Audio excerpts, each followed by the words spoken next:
જોઈ શકો છો મિત્રો, અત્યારે આવી જશે આપણે પંપ રિપેરિંગ કરવા માટે અને પંપનું વાયરિંગ કેવી રીતે કરવું અને બેટરીના છેડા કઈ જગ્યાએ આવે અને બધા રેગ્યુલેટરના સ્વિચના બધા છેડા કઈ રીતના આવે તમને બતાવશું. તો વિડીયોમાં બન્યા રહેજો અને વિડીયો સારો લાગે તો લાઇક શેર અને સબસ્ક્રાઈબ કરતા રહેજો. તો આ છે પંપની મોટર જે આપણે કાલે ખોલીને બતાવી હતી તમને. અને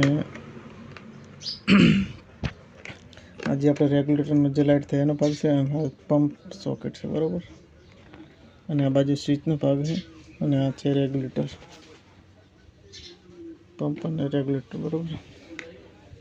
તો આ છે એક મોટરનો ભાગ વાયર આવી અને એક રેગ્યુલેટરનો છેડો લીધો છે અને એક સ્વિચનો છેડો લીધો બરાબર. અને એક જેવી એની ગોળી થઈ એનો ત્રણનો એક છેડો ભેગો કરી દેવાનો અને એક વાયર લાલ, તો લાલ બધા ભેગા કરી દેવાના. એક એવાનો સ્વિચનો પંપના સોકેટ ચાર્જિંગ કરવાનો એનો લાલ છેડો અને એક રેગ્યુલેટરનો લાલ છેડો, આ બધા છેડા એક ભેગા કરી દેવાના.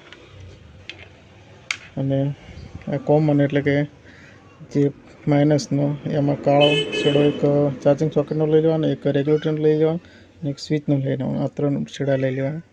તો એક આ થઈ ગયો અને એક આ થઈ ગયો બરાબર. અને આ બે છેડા છે ને એ કાઢેલા લાલ ને પ્લસ જે આપણે બેટરીના છેડા. તો આ રીતનું વાયરિંગ આવે. તમને જે કોઈ ના માહિતી પડી હોય તો આપણે ડિટેલમાં સમજાવીશું. અને આ બે બેટરીના છેડા દેવાના. આપણે ચાર્જિંગ સોકેટ ઓલરેડી આલેલો, તો આ ચાર્જિંગ સોકેટનો બરાબર.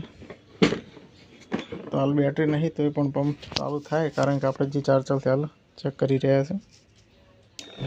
જો વાયરિંગ કમ્પ્લીટ હોય તો બંને બાજુ રેગ્યુલેટરથી કમ્પ્લીટ ચાલુ થાય, તમે જોઈ શકો છો.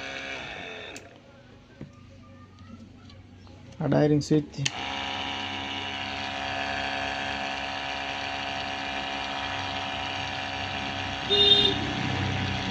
આ રેગ્યુલેટર.